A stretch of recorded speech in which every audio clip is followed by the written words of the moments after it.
What's up guys, ito naman po si Kuya Sir at tayo po ay magre-react dito sa nakita nating video ni Diwata na ito ay pinamagatang araw-araw ganito ang eksena. So ito po ay fake page ha, fake page ito, huwag niyo po itong ipapollow at pwede niyo po itong i-report. Pero dahil video po ni Diwata yan ay panonoorin natin. So Hindi, ganito nga eh. Hindi po mapagtrabaho pag kayo na lang. Tapos pag hindi kayo sabi mo, kayo rito na nandun lang sa akin, pag hindi kayo napagpigyan, para dumami yung Diyos nyo, yung mga masasamang nasasabi mo, hindi kayo napag-usapan yung upload nyo. Pwede mo magtrabaho muna ako. Kasi hindi lang naman, hindi kasi priority ko sa inyo yung tindahan kong priority ko eh. Like, usap sana ako pwede magtrabaho muna ako bago yung social media na yan. Diba? Kailangan ko kayo, supporters ko, pero kailangan ko din yung tindahan ko, mas importante. Diba? Katulad yan, ipakita nyo, gamit nyo. Isos muna.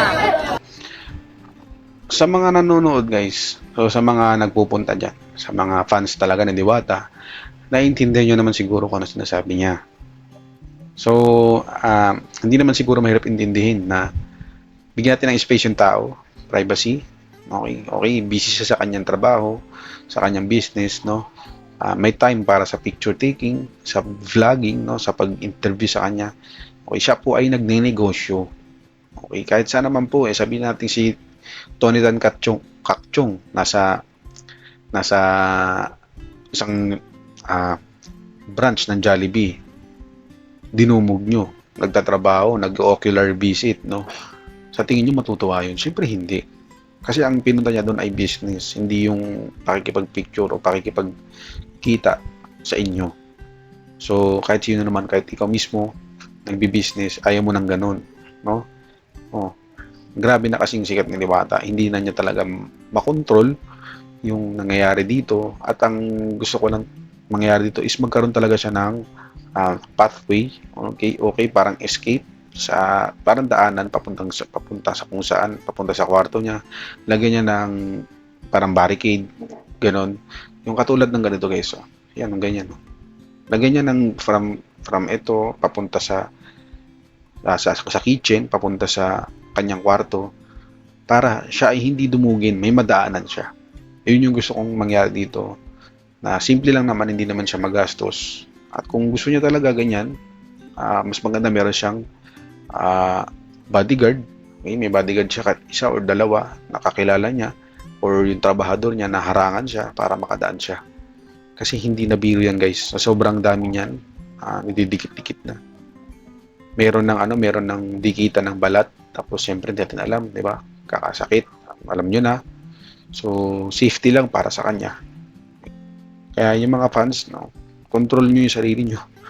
Kung nakita yung si Diwata, wag naman kayong ganito. Para naman kayong walang pinag-aralan.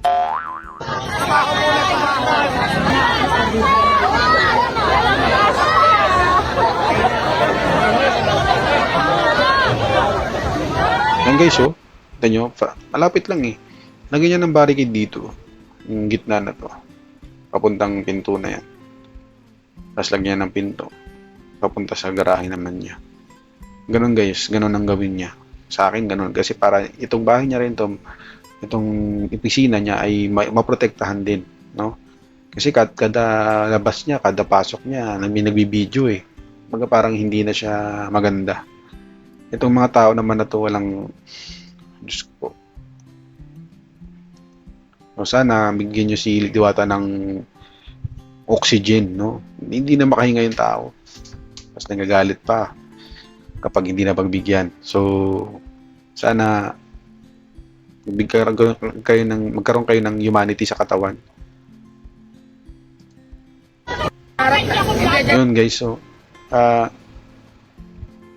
sana lang malaman ni Diwata yung video na to at masunod niya yung sinasabi ko. So parating natin sa kanya, no? Pwede nyo i-share yung video.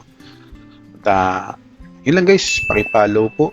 Sana po ma-follow nyo ako. At paki-subscribe po yung aking YouTube channel. Thank you. Maraming salamat. God bless.